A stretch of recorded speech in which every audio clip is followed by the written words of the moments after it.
here. Very nice one. But they weren't, they weren't. And she really has helped them out. Yeah, I mean, I think we just need a property setback. Like a call from AED today, so I said, Yeah. the president. You know, We recommend a meeting, sure. And, to propose some size and dates and make a meeting. Okay. Someone at least from the committee. Yeah, Well, she's been. So that's one that, you know, I think is that one gets first one. this person. Quickly. Yep. Yeah, absolutely. Not such a fun place. This is.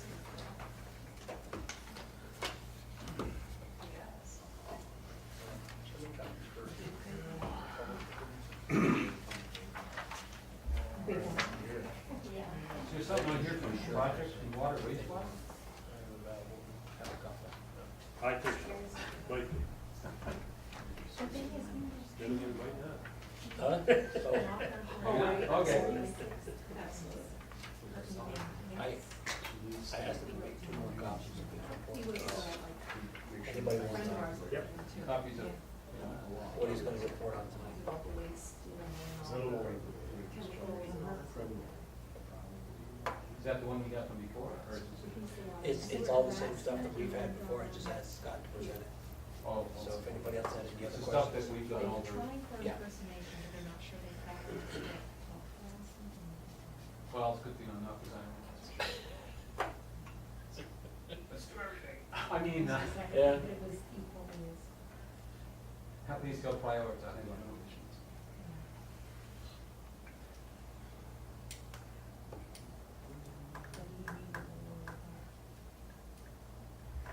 So, yeah, pick up number 4 first. Pardon? Pick up number 4 first. okay, we'll call the, meeting to order. I know, that clock says it's 6:30. Yeah.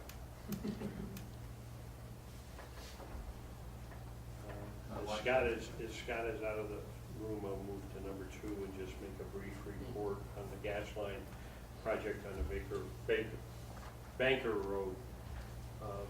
I think you're all aware of the fact that, this end of the Banker Road has natural gas, but the section between Route 3 and Route 22 does not. Route 3 has it, Route 22 has it, they never brought a line up that road. You And talking those about people Route have. 22B? Yeah, and those people have been after natural gas in various degrees for 10 years. We finally, after, I mean, it's been probably 18 months, I think we finally got them organized, and we've got enough people who have responded that NYSEG told us at a meeting that we had last week that they're going to put it on target as a project, and they're going to fast track it so that we may see pipe go into the ground this fall, so people would have an opportunity to hook up. And it was a really interesting meeting. When they came into the meeting, the young man that was in charge of the project seemed to have his jaw set against it. And then as the meeting progressed and he saw, more and more people were expressing that, no, I'd submitted my paperwork and whatever. He realized that there were more people who were ready to go online than what he thought. And consequently, he had thought it was a project that wouldn't be able to fly because it would cost too much for individuals to hook on it. Now it looks like basically, it may be a little bit of a problem down in the middle, because you get some spacing of the homes down there a little bit. And so it could be that won't happen, or that they may have to pay a little extra to hook on. But don't we have enough customers to cover that? Well, that expanse? what we're hoping is when people see pipe going in the ground, we'll get some other people jumping on it, and then we will have enough. It's gotta cost NYSEG more to come and reset up, to start over again. If they come up 22B, they come down Route 3, and they stop at that big, to come and set back up doesn't, It doesn't matter that it would cost them more. as far as their, you got this, Tom? No. No, I got it covered. They're actually, Thanks, Tom. their hands are tied by the Public Service Commission in what they can put into a project. But on the other hand, as I said, there's a strong feeling that there will be additional people who will come on. And obviously, you know, it costs money to make a change, but they would literally recapture their investment in natural gas furnaces within a period of. If you don't mind. Okay. They'd recapture that within a period of 2.5 Sure. to 3 years, and then be way ahead of it after that. So hopefully, we'll pick up those extra situations. I mean, we had one individual who was there, who will go unmentioned, but he actually controls 3 different pieces of property. And his initial comment was that he wasn't gonna do that, and he's doing it. Oh, And good. he's doing it because he sees the handwriting on the wall, it's the economics of it. So anyways, it looks like we're gonna have a project. Good. That'll be good. So we go back to number 1? Yeah, we'll go back to number 1. All right, so number one's me. Okay. All right. I guess I was asked to come and, I guess we've been kind of discussing this for several months on the Water and Sewer Committee, or the Water and Wastewater Committee, and you guys have probably heard some of it through Tom and Gerard as the committee members. Kind of some of the capital needs that the department foresees being required in the next probably 1 to 2 years here in the town, really for the water and wastewater infrastructure. Really kind of the way our budget is organized is really by the districts, except for we also have one water and sewer administrative budget, which things get purchased out of there that are common across the department, across the town systems. So then consolidated and base would be the other 2 districts within the town. Costs presented here are preliminary. Anytime you put numbers on paper, everybody likes to run with them and you know, hold your feet to the fire after they're published. So these are preliminary estimates, and we're various states on obtaining more accurate numbers before we'd actually go out to bid, but these are mostly budgetary type of numbers. And then the goal out of this really is to lay out the needs, then to create a capital plan with really a long-term goal of creating an asset management plan, which really is maintain your assets and having the funding and availability to rehabilitate and maintain those items, which I think is something that the department has lacked historically, is really the asset management. And a lot of what is presented here is really existing infrastructure and assets that we have that should be maintained and kept up to standards and reliability on producing the product, which is water and wastewater. So the first one kind of lays out, really these are kind of needs across the entire water and sewer activity. So it would really be, contributions would come from both districts. And that is our source supplier water sources, the wells that we draw from to provide water to the public. Right now we are working with an individual, a firm, to evaluate areas to investigate within the town that are under either town ownership currently, or could be possibly acquired, that they're public properties or available properties. And we'd start to look for those possible sources. I don't know, I've heard it all. If you wanted to set it. Oh, you wanted to? Oh, we're sharing, that's great, thank you. So, and really, our primary production is out of well 6, it's our workhorse. And we don't have a whole lot of redundancy in the system if something were to happen to well 6. We get into some type of hauling effort, most likely for water, which we don't really want to be in a hauling operation. it's important to point out this time also, I don't wanna steal your thunder, but we don't foresee a shortage of water. What we have is a shortage of the ability to get it out fast enough.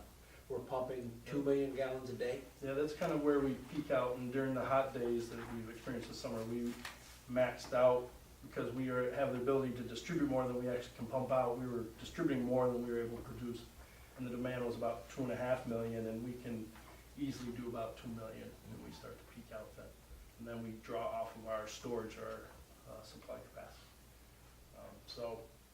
We are, as we grow and develop and take on more and the system expands, there's more demand for. And that problem is basically the size of the pipe and the Yes, pumps? it's really the size, and, the concern is that you don't wanna go in and, like, well 6 should be a 12-inch casing at least, it's like an 8-inch, so but nobody wants to go in there and mess with the casing and, potentially risk the loss or collapse of the well when it is our workhorse, so, you wanna have something else available before you go, messing around with the existing ones, because, it is it's part art and part science in water and well development, so we'd hate to lose our source in that effort to try to expand. Let me ask you this, and it's probably a tough question, is there enough water in the ground? That is a very difficult question, because you're speculating. Right. And what it is the way that really hydrology or hydrogeology efforts are, is that there are kind of published maps that show major fault lines and activity within the geology, and kind of where certain types of bedrock and stone may exist, and they kind of start to say, well, this is where we think there will be water, and then really based on pump rates and kind of those maps, you kind of make some guesstimate or speculation as to how big the aquifer may be and what it can But supply. certain states, like Arizona and other states, they are running out of water. Correct. Yeah, We're not in that category. as everybody pulls on those same aquifers, Yeah, it's like a pool of water that sits underground, and Exactly. depending on how well it gets recharged, will impact how many people can draw out of it. When I was on the board previously, and those wells, for the most part, not all of them, but the majority of those wells were developed, the hydrologists that we were working with, they indicated that we were drawing from an aquifer that they felt would go as far west as potentially all the way to Messina. sounds good. Now, yeah, nobody gets down there, looks, I I know. can tell you that's what's there. We haven't hired the little man to go down the pipe and dive around yet. And you can have natural occurrences. Tiny old guy, I haven't seen him around in a while. Shut off a well. I had, when they had the earthquake in Los Angeles a number of years ago, I lost about half the volume out of the well that I had in my yard. Yep. And Just how it the just- fractures get impacted and different veins open up, and it changes the hydrology all the time. So it's a tricky activity, but we'd identify potential areas, then we do test wells, and then hopefully then produce a well that can develop enough water that we feel comfortable with, and then then the challenge is water quality. What do you have to do to the water to get it so it's potable and meet Department of Health standards and state standards, which we are fortunate with our existing infrastructure that it takes very little processing. One other thing that I had asked you about 2 or 3 weeks ago, have you talked to anybody at, was it Van Fleet? Yep. Van Fleet, about the possibility of tapping into the artesian well system over on the Wallace Hill Road? Yeah, we did talk about, and we did go up and look at Wallace Hill, and, part of the concern is there that the reason that most of those people are on town water is that the quality of water there is not highly desirable. It could Okay. be worked with, but it wouldn't be ideal out of the gate. Granted, there's a lot there, but I know that they have some water quality issues. Okay. And that's why most of that area has, converted over to town water. And that most of those artesian wells just flow to drain. Yeah, okay. So that's like a real emergency.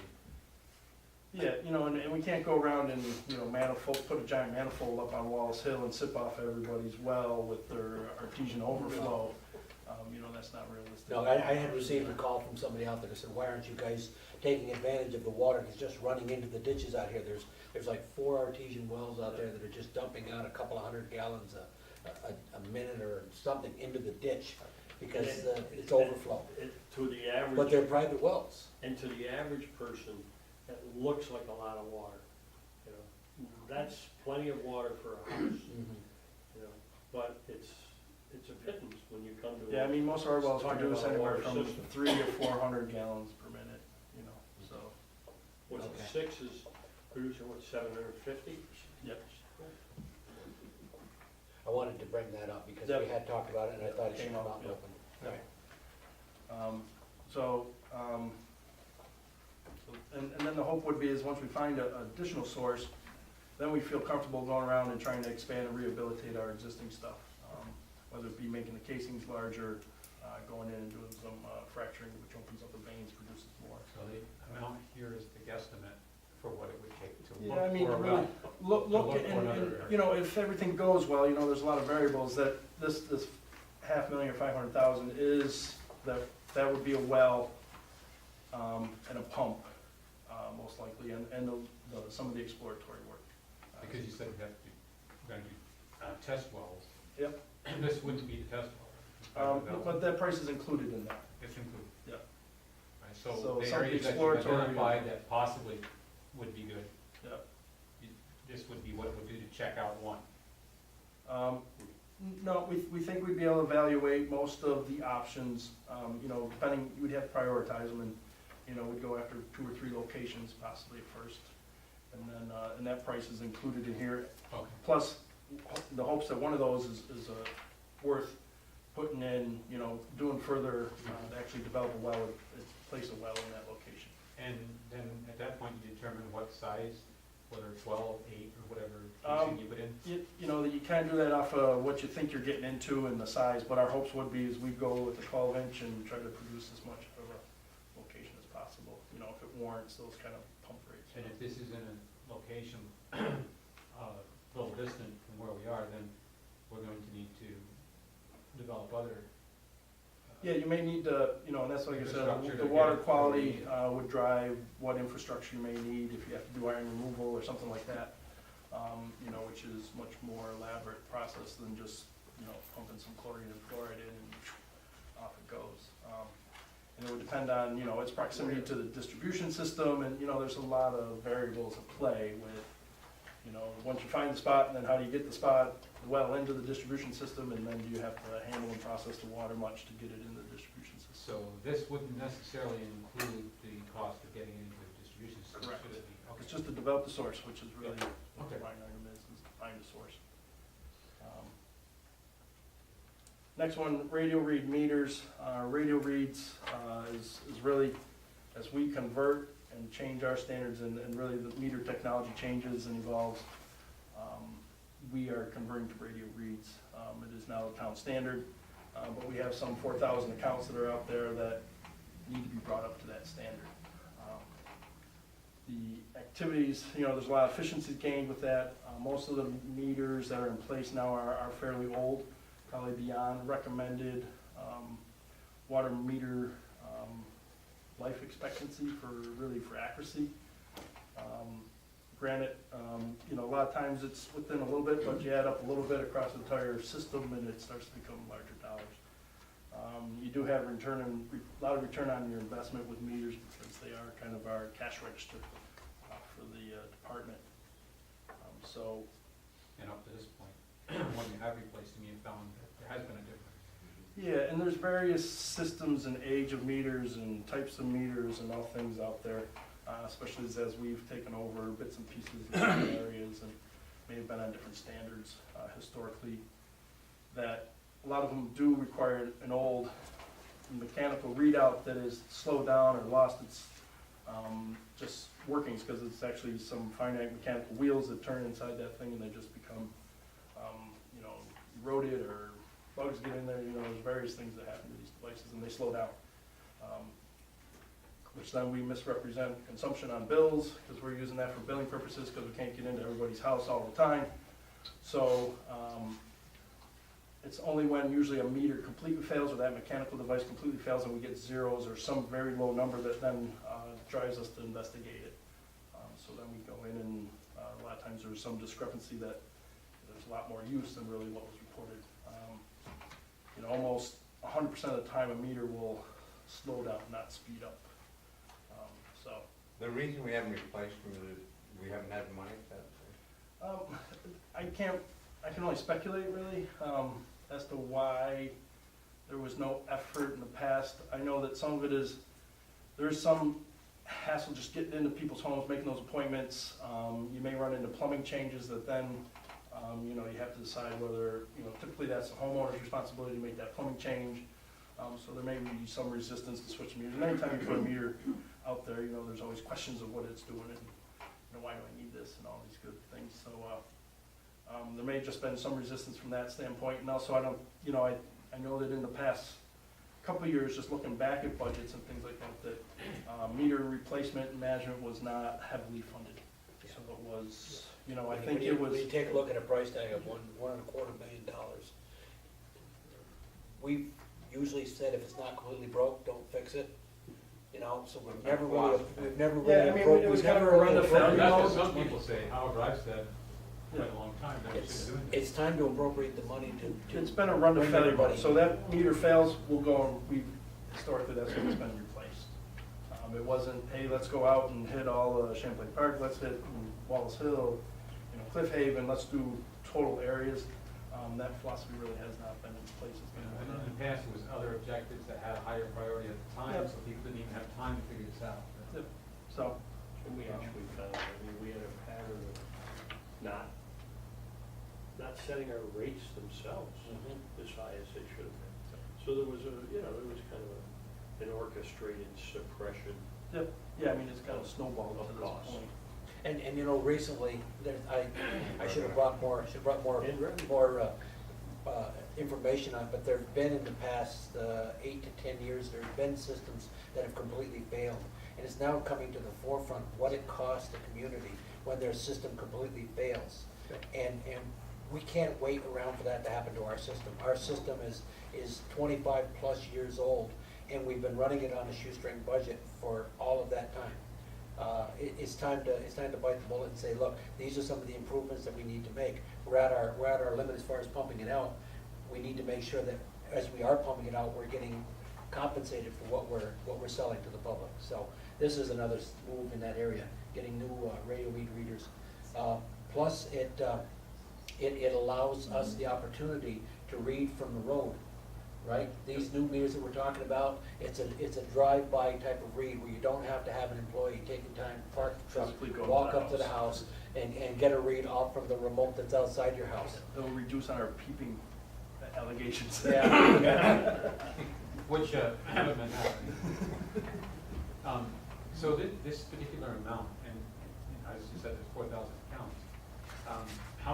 How many of those would this actually provide? Would this money actually provide to have these meters? How many years? 100, yeah, no, there's How many 4,000 of the accounts, 4,000? 120 bucks. Oh, that's for the, all. All Because these. we've already started on some of these. Yeah, We've got started. 150, I think, that we've Yep, done. yeah, we're getting some for the resolutions LG on. grant. Right. And then we've also, just, you know, since, as we move forward and they fail, we're putting in radio reads also. The radio reads also have the capability to store 90 days worth of data, which is very valuable when it comes to troubleshooting leaks and consumption histories and things like that. It's very valuable to us. And it is a matter of fact that just the person going in, you activate it with a certain device and it transfers that data right over to How them. fast would we actually be putting these in with this amount of money? I mean, I think the one concern I have in really going after the whole thing at once is that another 10 to 15 years later, they're all gonna expire at the same time again.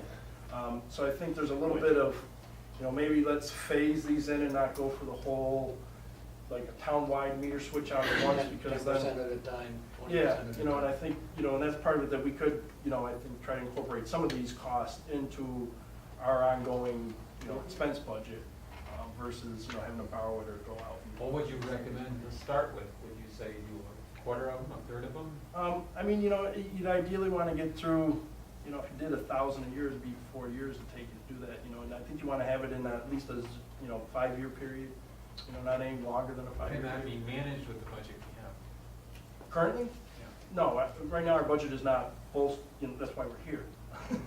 And- I know, but some of this is gonna have to be bonded, as you know. Yeah, yeah. And I'm trying to get an idea of what you plan, or you think might be bonded, and what you Yeah, think might go out I of the think regular this could budget. become a, you know, within the water and sewer budget versus a bonded item. Okay, so this Because is it could be within the funded. budget, this would be within the budget. Yeah, the budget has to be built to this, but it would be in our existing budget versus borrowed or banded. Well, we have to build it this year. Yeah, I would agree. Can't wait any longer. The next item on the list, the one thing on the staffing support is really there's an internal labor cost with putting in meters. And it's typical, you know, you go into a home and you never know what you're gonna run into in terms of plumbing and how that you're gonna get that meter in there or swap it out and things of that nature. So typically it's an hour to hour and a half labor that goes into that, you know, so it's, you know, that'd have to be factored in. SCADA improvements, which is supervisory control and data acquisition, which is really remote monitoring of our systems and infrastructure. And this gives us the ability to monitor this stuff remotely from PC, handheld, home, various locations versus having to send labor out in the field to, you know, check an alarm, evaluate, you know, tower height. And there's various alarms, pump overflow alarms, or, you know, sewer overflow. There are various alarms that we get throughout So the process of being a 24-hour operation. They happen at all hours of the day and all. this would mean we wouldn't have to add that many more staff. No, this would hopefully reduce the overall staffing requirements as we move forward and got more infrastructure that we can monitor remotely. Right now, you know, for example, you know, a lot of our daily activities is just going out and, you know, how fast is this pump moving? Is this pump right? Is this, you know, level right? It's just kind of verifying that the system's doing what it's supposed to be doing.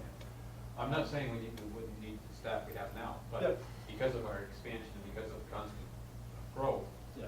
we wouldn't have to put on that many more people. No, Well, not this to particular be thing, able if to, we have you know, I this- think if anything, you know, our staff would have to maybe evolve a little bit more, be, you know, tech savvy. You know, historically, it's been mostly kind of construction-based, you know, individuals that have been in the staff and the field staff. So, you know, I think you'd look to bring on an individual that may have a little bit more computer skills, that can kind of, you know, maintain these type of systems and be able to do a little troubleshooting.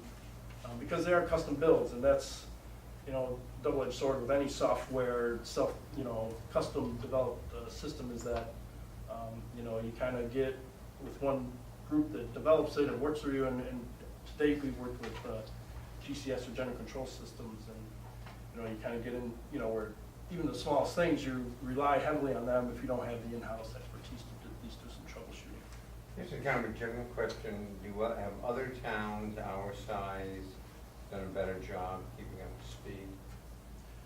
In terms of all capital, all these items, like in general? In general. We're in the middle of I'd it. say we're in the middle. Okay. It hasn't been a complete neglect, you know, and I think the fact that there is some base SCADA already in place speaks for, you know, that it's been kind of supported in that, you know, technology's been used to kind of monitor the system and move forward. Where there's some systems that are completely manual, so they're in various states, but I'd say we're in the middle of that. Okay, is this particular one something that you envision budgeting for, or that you envision? Yeah, I think this should be really built in the budget, really an ongoing expense that we just build, and as we expand and grow and bring systems on that we, you know, really that, you know, got level sensors in all the tanks, you know, so I can read what the levels are without having a guy go out there and, you know, look, basically we take them off of pressure readings, which gives you the height of the tank, so you have to go out there and take a manual reading to come back and tell me how I'm high. not trying to put words in your mouth, but it strikes me that, you know, if we're gonna move to upgrade the SCADA capabilities, that initial purchasing of equipment and software, et cetera, will probably have to be a bonded indebtedness. Maintenance going forward from that point in time would be ongoing. Yeah, I mean, I guess that, that there is kind of an upfront cost of, you know, buying the meter and buying the computer and, you know, whether you go radio technology or, you know, you go, wireless technology or whatever, you know, it depends on how you build your system. It would be an upfront capital expense. And I think part of that is, it is a capital expense versus, you know, a maintenance expense or operational expense that would occur as you move forward. All right, so that concludes water and sewer. Consolidated, lot of effort needs to go into our wastewater or sewer lift stations. They all primarily gone in about the same time, with the bulk of them in the 1970s. So the technology and the infrastructure, the pumps, the mechanisms used to measure levels, all those things are kind of becoming antiquated, and that one of the hard things is we can't even get parts to maintain the equipment. So it starts to become that, as these parts become rare, they actually become more expensive in the, you know, in the market, so we start to pay more to maintain old infrastructure. And that it is not energy efficient, not variable speed drive, you know, all the things that are being implemented and have some, you know, assistance available to implement some of those things. So I think there might be some avenues for some work with NYSER to possibly here, but you know, those avenues are slowly drying up, but they're still out there. So, and I think one of the other issues that has to be brought to light is that there's safety issues with some of these old lift stations where a man has to go. It's really a confined space activity where you need to go in. Because of the design, it was not really with confined space safety issues in mind originally, and that a person may go out of sight to get to a piece of equipment or monitor something, so that it becomes a concern, especially amongst the staff and, you know, putting yourself in those situations. So it really requires us to put more men or individuals on a job to be able to support, you know, doing a task is, you know, as much as checking a level or checking a, you know, make sure a packing on a pump is right or something like that. So there's issues with that. Route 3, Route 9, Trade Road, Sorrel, Bluff Point, Cliff Haven are probably the top priorities because they either have, you know, large flows or large implications, and some of them have some compliance overflow issues with them currently that we deal with. So those are kind of the top priorities. That's 6 out of the 15 that exist in the system, so I think those should become top priority, and then the other 15 would, or the other 11 would be worked into as we had to work, go through it. Would you anticipate that something that you'd be doing this year? Yeah, it'd be borrowed money, and I think the activity B is whether you could complete 6 of those in a time, because part of it is that you may have to do pump arounds. So say you take Route 3 lift station down, you gotta set up a temporary pump around to get that, because you're taking that lift station down. And depending on real estate, we might be able to build next to it or be able to do a swap over, but it depends on kind of logistics of each site.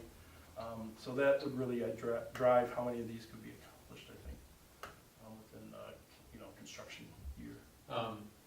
So we're not looking at doing all 6, but we're looking at money for a substantial amount of money for this, Yeah, that's per, 3 million yeah. minimum. Yep. Well, we wouldn't be able to complete them, so you wouldn't be able to bond that in 1 year. 1 year. And I think that's kind of really, as I disclosed up front, is that there's a pretty tall pile of activities here, and to say we can do this all in 1 year out of one big chunk of money, I think is a little bit out of really, Well, every it's time not a we- realistic goal, really, so. Every time we do a bond, and then they add that interest and all other stuff to the cap, and therefore we have to go over the cap in order to. We can do a project with bond anticipation notes, and then as you approach the completion of the project, you do your final bonding. So, and then part of it is that each of these pump stations, usually you're gravity feeding to a pump station, and then you're forcing it to a spot where you can then gravity feed. So really most of the AC asbestos cement piping that is in place now for most of these is kind of, should also be evaluated and looked at, and most likely would need to be replaced at the same time. So those would play factor in, you know, depending on the distance and how far, you know, Route 3 is really, it pumps up to about the crest of Hammond Lane there, right in front of Anthony's, and then it gravity feeds the rest of the way down. So I missed that, you said the piping has to be Yep. redone too? Potentially, yeah, Would- because it's all the same age and. Right. Would it be that new piping that we were talking about before, would it get pushed through? Right, that's what I was gonna ask. Would it be cheaper to slip line those than replace them? It would depend on the integrity of what's there. Because all of that AC is gonna have to be remediated. It's Yeah, gonna, well, you're gonna have a cost of taking that to a special dump site. Correct. There's various ways to, I guess, deal with AC, and a lot of times it gets abandoned in place. But whichever way we do it, we want it to last, we don't wanna do something that's just temporary, that's gonna cost us again in a few years. You know, the slip lining it is an option, and we are evaluating it for other activities that will probably come up sooner at the base and the likes. And like I said, it really depends on the integrity of the existing infrastructure and whether it has the structural carrying capacity to be able to take, you know.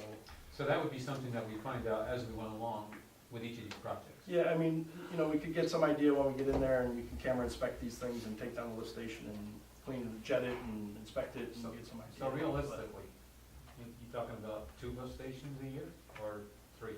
I think you could probably do 3, if, you know, you kind of started right at the construction season, had all your ducks in a row. And you know, and I think if you had a crew in here and, you know, kind of had the economy of scale, that, you know, it'd be much more attractive as a bid too, to have a crew up here plunk away on 3 of these over, you know, of course, a couple Okay, so now how much will we be doing? Would we be doing the piping, or would this all be contracted out? I mean, most of it would be contracted out. We would probably assist with the pump around, and hooking up, and, you know, it may be, you know, temporary above ground piping that would have to be put in place, and, the pumps to be able to do that and monitor it, and, you know, you got the system that's now above ground and, you know, held together with clamps and bands and, you know, temporary, so you gotta watch it and, stay on top of it a little bit more than you would, permanent infrastructure. So we would support, you know, those type of activities. And then there might be some minimal work that we would do, but most of, you know, the electrical work and SCADA development, and, you know, that would be third party. It would all go out as a bid spec. Next item is storage, water tanks. Water tanks, we have worked with coating specialists to at least evaluate our existing tanks exteriorly. And they've kind of ranked those and prioritized them, working with us. And really the results are that Katyville, Kimberly Lane times 3, because there's actually 4 tanks up there. One's in good shape, the other 3 need to be dealt with.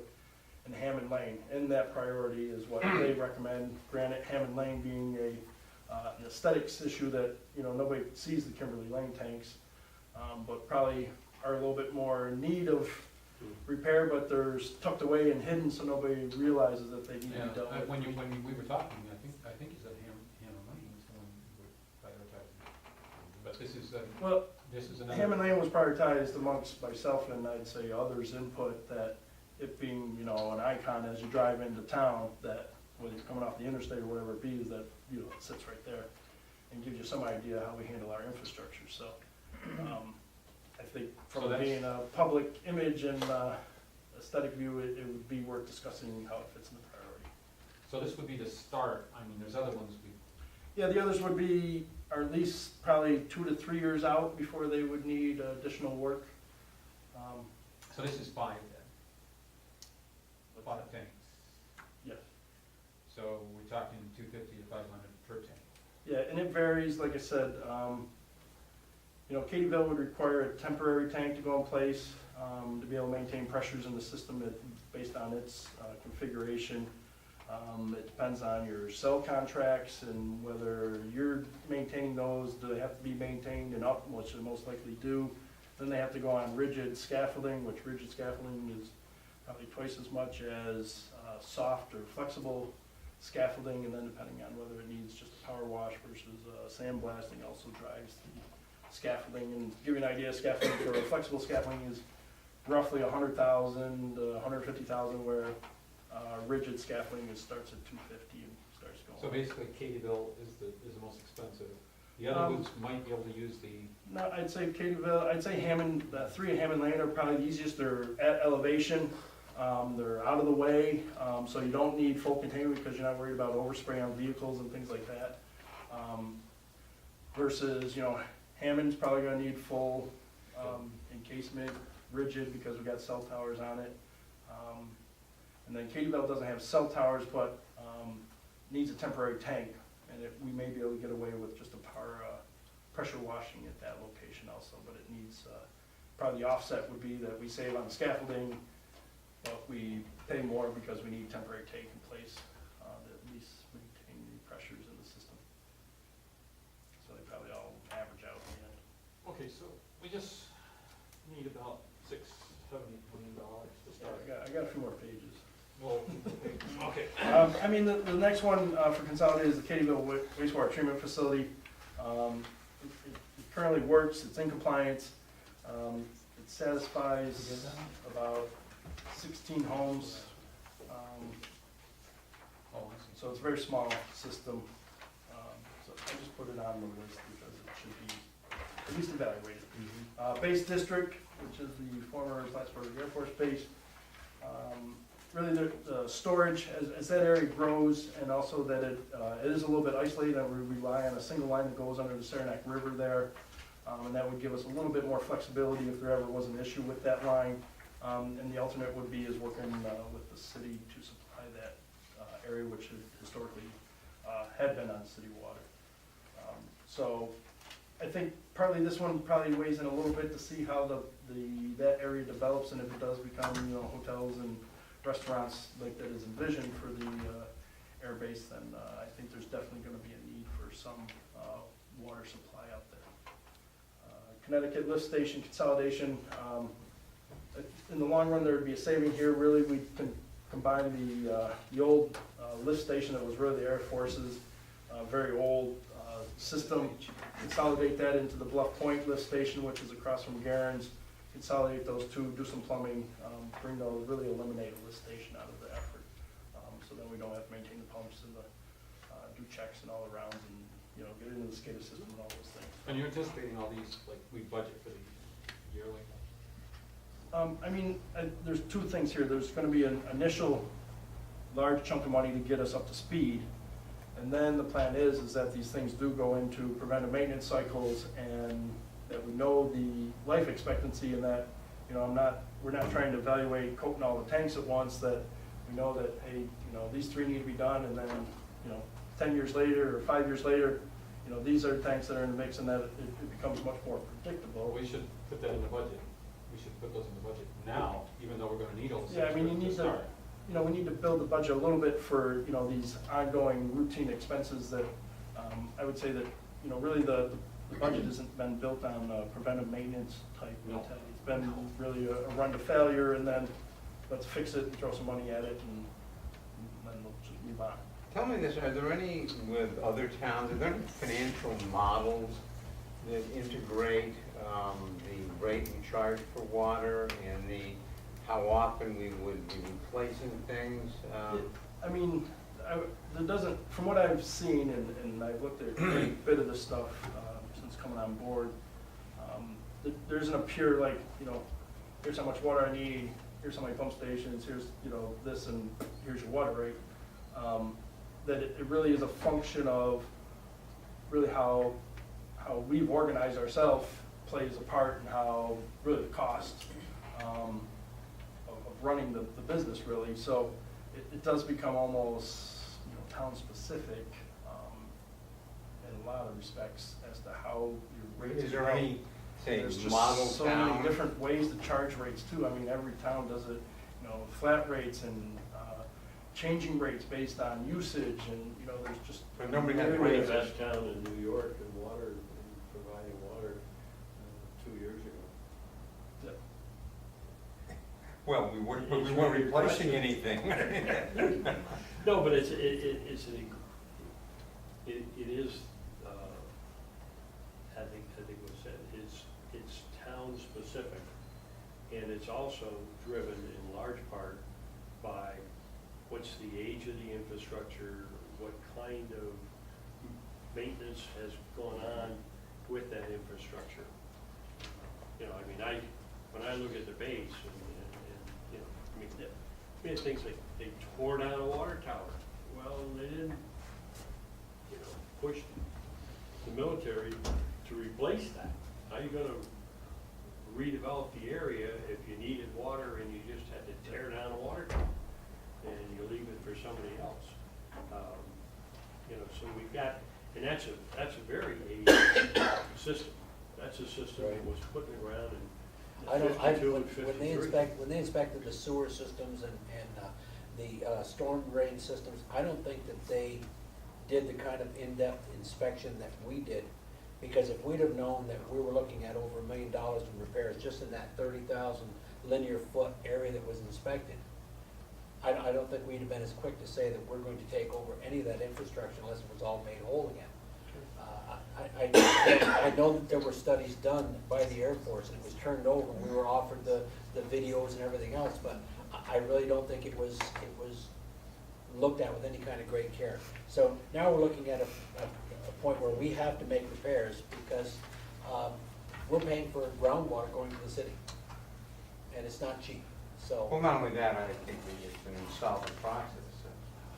Yeah, I mean, Yeah. there's definitely some room, you know, I think we need to recalibrate really across the board.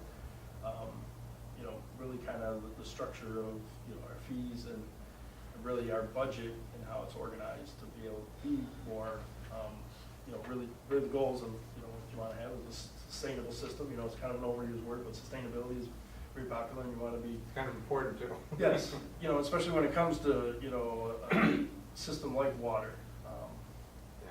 you know, so which, you know, people become very. There aren't too many alternatives. Yes, you know, there's not a lot out there, so. So the sewer in the base, we have done extensive inspection of the infrastructure out there. You know, just over half of it needs to be touched in some way, shape, or form. So, and that, you know, we do have some pretty good, at least cost estimates on that, but it's about 1.1 million to do with that. We have sat down and tried to prioritize those areas that we would probably go after. If we were to say, hey, we don't have 1.1 million to spend on it, how would we start to tackle this effort in, you know, digestible chunks? It's, you know, how do you eat an elephant type thing, you know, it's like that pizza stuff. There is some money, is there not, in the water budget, and there, like, a certain amount of money sitting there? Or? Yeah, there's a certain amount of cash surplus, which I think, you know, a certain amount of your cash surplus you want to keep intact for. Hammond Lane tower just fell down, you know, today, and then you need to scramble around and deal with that. Yeah. So there's a little bit of, you know, it is your emergency funding. But it's not going to take care of all these. And it isn't gonna take care of all these, and I think there is a combination, and I've tried to do some of this year's work, because our budget isn't very robust and haven't gone out to ban a lot of money, that, you know, what makes sense in terms of what is a right cash surplus to carry, and what is that percentage of a whole, and, you know, should we, you know, and reallocate these funds to, you know, accomplish some of these capital projects, especially those that we can do in-house, like the Morrisonville booster pump station. That, you know, that's an example of one that we're trying to accomplish this year out of really different buckets of money and funds that have become available. And we've also tried to work a lot with the budget office to try to free up old capital accounts that, you know, a lot of this money just stayed there, and not knowing whether we could use it or not use it, or does it need to go back to the balance of the bond or the ban, or, you know, how do we deal with it? And a lot of it just kind of sat there, and it was easier not to really try to But free it up. even that, it's just a minuscule amount compared to what was done. Correct. I mean, you know, I think the sum here is like, you know, 10.75, and, you know, our whole budget is, I think we're roughly about 6 for the entire operating budget. That's salaries and everything, and pensions and the whole 9 yards, so. Your department wouldn't want to stop their salaries, I assume. Yeah, they seem to not work as hard. And, you know, this base district too is completely separate from the consolidated district. Yeah. Large chunk being the international airport. Yep. And those industrial businesses that are out on the old former airport base. So as far as our resident taxpayers in the town of Plattsburgh, they're not gonna be footing the bill for this. It's gonna be handled through the industrial complexes out there and the airport, which I guess that's passed along because it's county. but it's. Well, that's what we're battling about now? Yeah, it's It one of the is. discussion. Yep. You know, and that's also, you know, that we kind of have these interwoven systems out there, and depending on, you know, whose they are and whose responsibility they are, you know, if the airport, you know, upgrades there because they have access to easier funding, I would say, through, you know, these reallocation of former Air Force Base funding. And then they just discharge it into our leaky sieve of piping, you know, it doesn't really get us anywhere. So, you know, we are probably gonna be driven that, you know, they get funding to upgrade theirs, and then we're gonna then be forced to kind of upgrade on our side, and that we aren't gonna, you know, if they're dumping their sewer, collecting all theirs on their side, and then dumping it in ours, and it's leaking. But we're also going to Water. insist that when we tighten up our system, we don't want them to leave theirs leaking. Correct, and it's a two-way activity, you know, and we don't wanna upgrade ours and then have. Because our responsibility ends at the property line of the county. What's our position? That's right. So, you know, we're not going onto their property and fix their deficiencies. That's a standard that exists all over this country. I mean, property owners are responsible for utilities on their property. It doesn't matter whether they're a government or a church or a residential complex. And that was something mentioned in the deed too, those exact words. Oh, yeah. Uh, So, it So kind when, of, when you're setting up the budget, yep, you'll be working these things in for the future in terms of how much we need, in terms of the regular budget. So that we have the capital fund and we have the operating funds to get through the year. yeah, I mean, you know, some of this is, I think, a chunk of it needs to be looked at, and like I said, we need to sit down and kind of prioritize, and, you know, what are the true needs, and how much can we accomplish in a you know, reasonable period of time? And then, you know, is that something that's a ongoing expense, and, you know, or is it something, it's a one-time expense, or, you know, and that we have this You tell me upfront capital? what's not a true need here, come on. Well- We've been needing these for years. Oh, I agree, you know, but I think there's a, you know, you got a realistic, you know, to coat, you know, 10 towers and put in 6 lift stations and, you know, develop a well and, you know, rehab the other 4, you know, those are just, We have to create a separate you know, budget, which like I is a said- capital needs budget, yeah, so that we can begin to put a timeline. yeah. And I think, you know, it should be, you know, that's why they call it planning, is that, you know, the plan isn't let's do it all today and we'll sit around for the next, you know, 5 years and wait for it to fail again. You know, it's kind of get it up to speed, prioritize those things that you do need to get up to speed, and, you know, is it, you know, typically lay it out over several years to bring these things into compliance. And, you know, basically, what can you afford, and, you know, how's it drive? And like I said up front, it's gonna drive our rate, our tax rate, and, you know, ultimately, how much money we have to bond, which then in turn, you know, goes back and impacts the tax rate and the rate. And part of what we were trying to achieve tonight was, you know, just to put this information in front of the entire board, so that, you know, when we are going forward and trying to structure budgets, that, you know, we've come around that turn a little bit from a knowledge standpoint, so we have an understanding of what it is that needs to be done. I mean, it's a little bit different philosophy on how to manage the system and the budget, and that, you know, part of it is just education of individuals and, you know, public that's involved, and, you know, why we have to do the things, and, you know, why preventive maintenance versus, you know, running fail mode, and, you know, that you want to be able to have a budget, so you aren't, you know, in this mode where, oh, you know, we got $10 million that we need to chase at one time. You know, it should be much more palatable as we move on, that once we get these things up to speed, and that they become, you know, we do a tower a year, so we're not doing 5 at a time.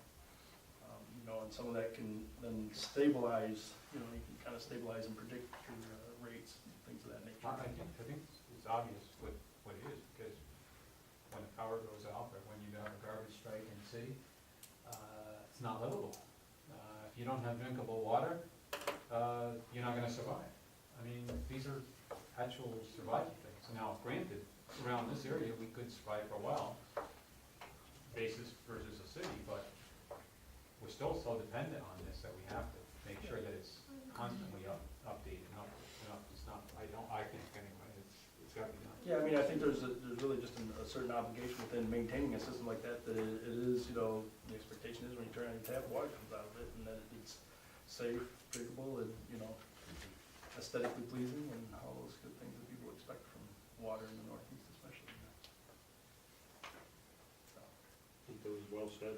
So, then your next step then is, well, you got preliminary figures, but the next step is to yeah, develop kinda that budget. define numbers, and I mean, and really, you know, working with the committee and, you know, the board, and saying, you know, Well, we'll wanna look at the bonds Yep, versus you know, what you want to how put in much the budget. everybody comfortable going after, and, you know, what rates are palatable. and- At least that's the way I see it, and, you know, that's why I think Gerard and I both see it.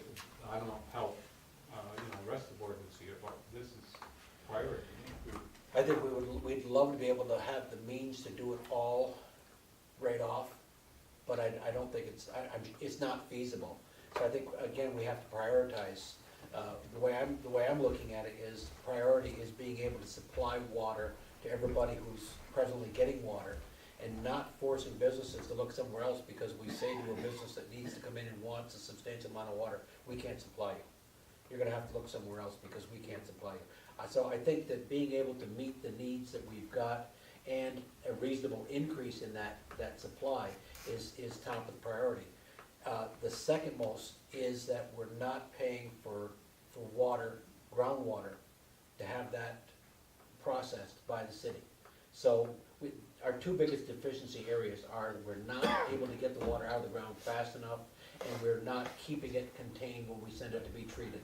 We look at those, we get those two remedied, and the others, we talked about Hammond Lane. The tank on Hammond Lane looks terrible. You Yep. drive into Plattsburgh, you see that, but it's working. Yep. It Yeah, it well, may, the it may question look is- like hell, but Yeah, it's okay, the working. question is working, but do any of these tanks deteriorate to the point where, okay, now we can't Well, that's just what paint. Scott was saying. The one in Katyville is in the worst shape. You know, It's in the worst shape. I mean, eventually, you know, it does attack the steel, and you can get perforations to the point where they go all the way through, and you don't want, you know, Yeah. leaker on I Hammond mean, Lane. while we say this is a priority, I mean, it still, we have to get started on some of the other ones as well. So, It may but not that's, be that that's we do all where, six. that's where we're but- at right now, is the board needs to take a look at what Scott's presented. And I guess do a 1, 2, 3, 4, 5 list of how you see the priorities, Yeah, I mean, and then we decide on that going I forward. think that water tower is a good example of a prior, you know, setting a priority. You got the Kimberly Lane tanks, which are, you know, storage of where all the water goes out from that standpoint. So it's really the central nervous system of the water system, but yet nobody sees those tanks and see that they're, you know, just as ugly and need in repair, and really ranked higher than Hammond Lane based on their need by, you know, the coating specialist. But yet, you know, everybody sees the other one, and, you know, that kind of speaks for the whole system, and should we get that one up and going, because, you know, it's pretty still high on the list, and if we get it now versus, you know, next year, you know, it's kind of just displaces a little bit. And But Never had if a we call. can do 3 on Kimberly Lane. it's not impacting the water Never had a quality. call with No. somebody saying, and as far as the people that, and some of that perception issue is part of what we deal with. I mean, when we try to go out and do bonds, I mean, we're gonna have people who are gonna say, my system's working fine. You don't need to do this. You know, it's the easiest thing in the world to say. You know? I can tell you that I've received calls about what the tower on Hammond Lane looks like, and when are you guys gonna paint that thing, because it looks awful, Yeah. whatever. I've never received a call about Kimberly Lane. You know, I live in a neighborhood. I've never received a call. You about know, without giving up too much information, because this might move into a litigious state, but we're looking at one certain area right now that is basically their water supply lines are leaking into the ground. And they're complaining because they're paying water and sewer for water that's not going through the sewer. And we basically responded to them, that's your problem, fix it, or we're gonna shut off your water, because we do have provisions in the law that if Yeah. there's a deficiency in the water supply lines, that we can shut it off. We're not gonna supply water to faulty systems, so, we need to at least keep our infrastructure to a standard that we would expect everybody else to keep. I think that really the priority, we should go back to committee, we should talk to Paul and Scott and determine what the real priority is, but in my mind, if you can do 3 tanks on Kimberly Lane, you know, and they're in the 250 range, that's 1.5 of the others. You get 3 done for the price of 1.5. You know, and those are vital, and those are top priority. To me, that's where you go. I mean, you gotta go where the most need is. And I'm gonna just interrupt for a minute. Our function tonight was not to Right. resolve decisions and It's not the I'm time. gonna prioritize. build those tanks tonight, Mark. That's gonna happen, okay? We've been at this for an hour, okay? And I think we need to, All right. you know, and I don't mean to. No, that's okay.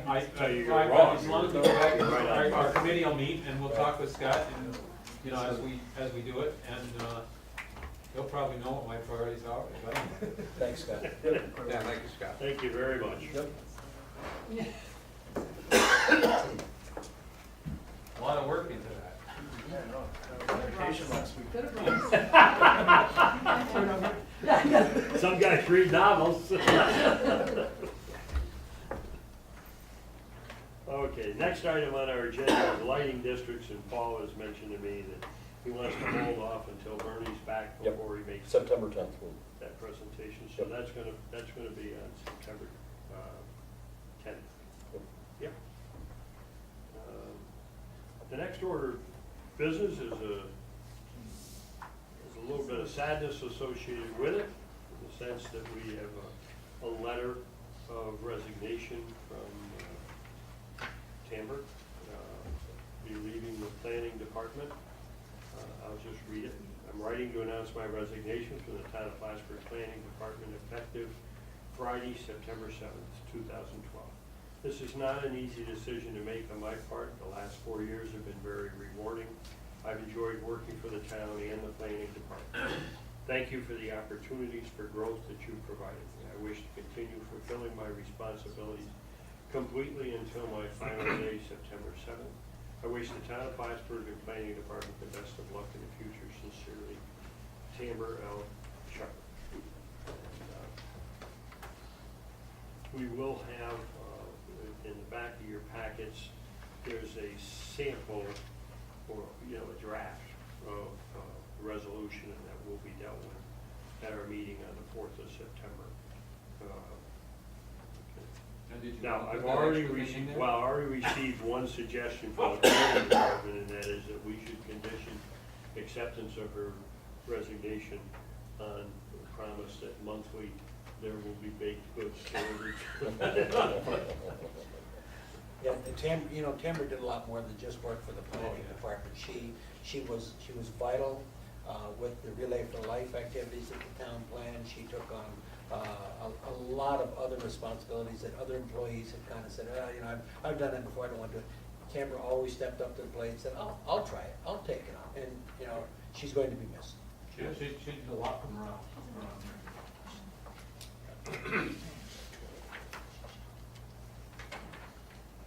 Probably will do that before she goes. Just by way of information for people, in your packets, you should have a copy of an invitation from the Champlain Valley Family Center. They'll be having a program on the 7th of September, celebrating their 30 years here in the community. It's from 12. It's from 12, starts at 12 o'clock, at 1 o'clock. It's free. there's Information about the guests. Cheers. Who will be there, so. It's there, and any of you who would like to go, you can contact them directly, or you can contact Deborah, and she will pass that information to them. Is that anything in conjunction with the Battle of Plattsburgh? No. See Roy Bird and. Yeah, I know, they're working the Battle of Plattsburgh, but They're gonna do this that too. afternoon, they're gonna be at Champlain Valley Family Center. Okay, at least until, say, 3 o'clock. Okay? The next item in there is a copy of the announcement from the United Way of the Adirondack region, that they will do their kickoff for the United Way Fund Drive on September 21st at 8 o'clock at the American Legion Post 20. And as we have done for a number of years, it would be our intent to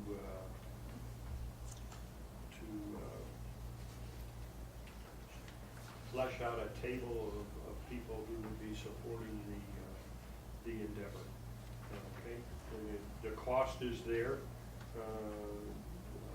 for you to know.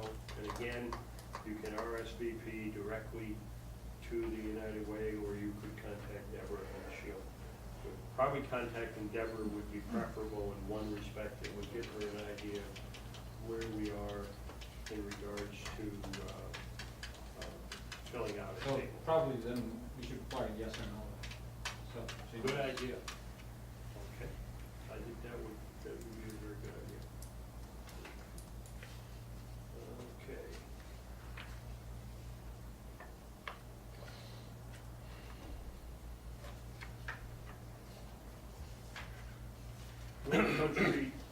North Country Small Business Development Center, which is located on campus, will be presenting certificates to the people who participated in their class most recently.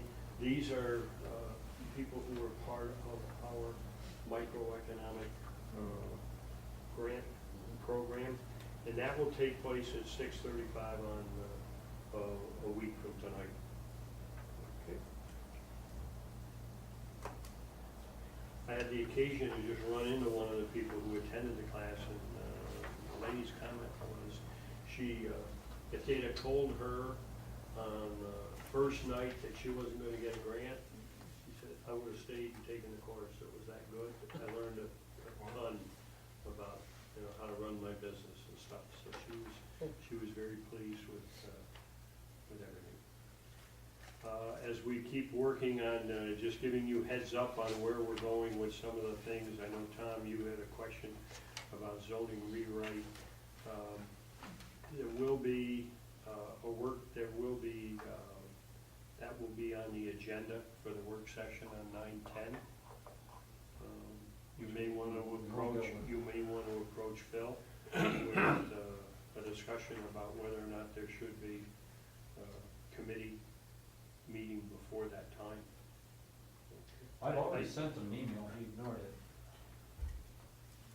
Well, sometimes you two share that capability. So, get down the hall and you're gonna be here this week, get down the hall and knock on his door. Okay? All right. Also,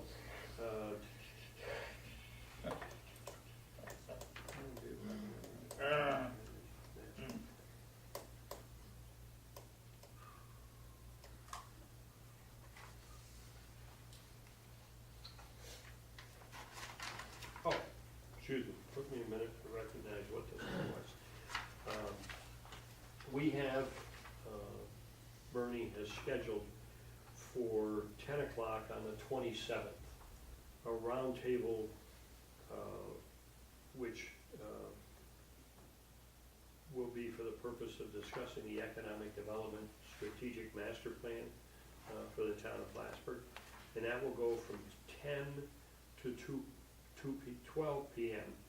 And lunch will be provided for that. So again, if people want to attend that, you need to contact Deborah and let her know. Okay.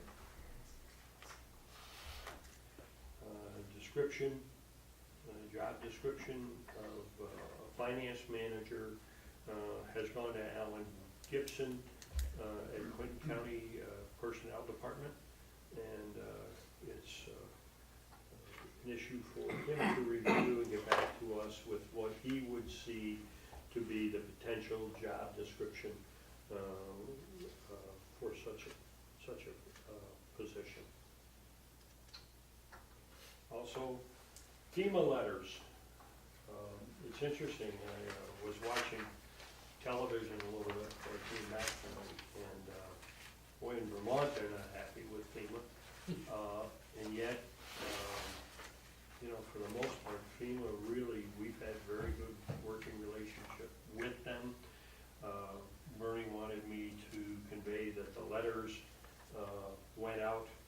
to FEMA regarding the, redoing the, Buck Corners. the Butch Horner's, situation. And, again, that's an area where they were very, supportive of the fact that we would do that with our own workforce. And, our workforce certainly showed themselves more than up to the task, of doing it. We have a lot of talent, in that department. We really do, the highway department. We have a number of people who came to their positions there with a wealth of experience with other firms. And so they have skill sets that go beyond the normal definition of a MEO 3 or whatever their title is that they're paid at. Nevertheless, those letters have gone on, and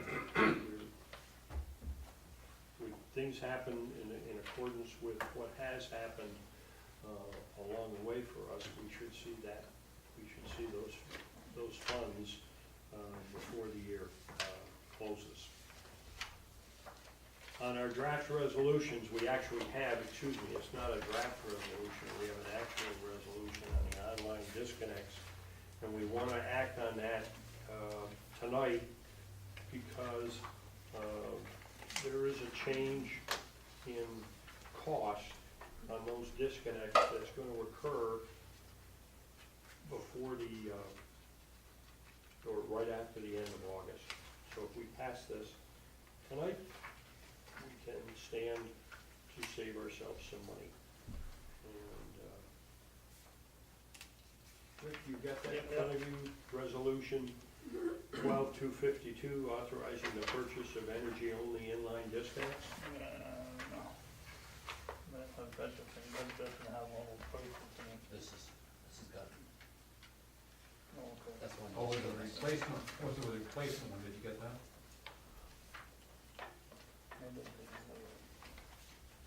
Just use this It one. wasn't in the packet, it was a different one. Oh, Just use that. Hold on. Rick, sorry, I got one. I've got it. drawer. You got a copy? That's I got all right. it. Use No, mine. send it. Whereas the town of Plattsburgh lighting districts have been merged into a single townwide district. Whereas it has been determined that it is in the best interest of all property owners in the town that the municipality take ownership of all street lights from the New York State Electric and Gas Corporation. And whereas the condition of ownership required by NYSEG is that the town install inline disconnects on each telephone pole for connection and disconnection of all NYSEG energy-only poles and customer-owned poles. Whereas NYSEG has identified approved inline disconnects of being ideal Bachmann type SLK-3A-30-S1212. And it be further resolved that Art Bro Building and Grounds has solicited 3 price quotes as attached, and Warren Electric Supply is the lowest.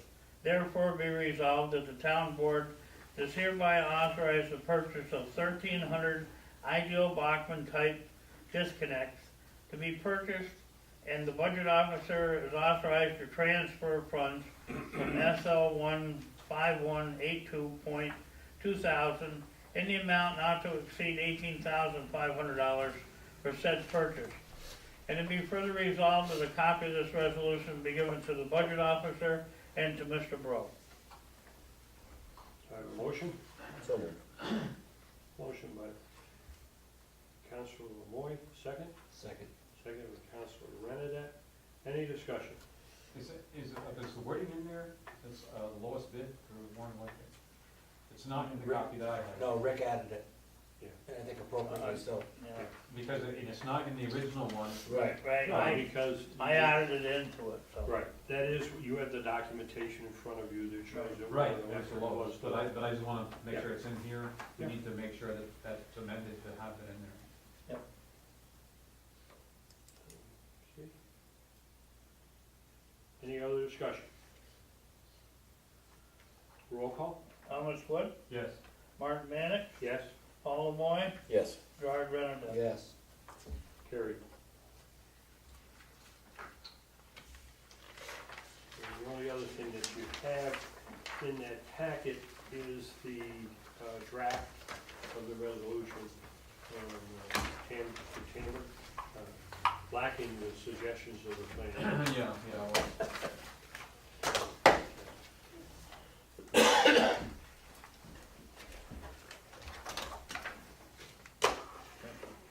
Do we have any committee reports to be brought forward?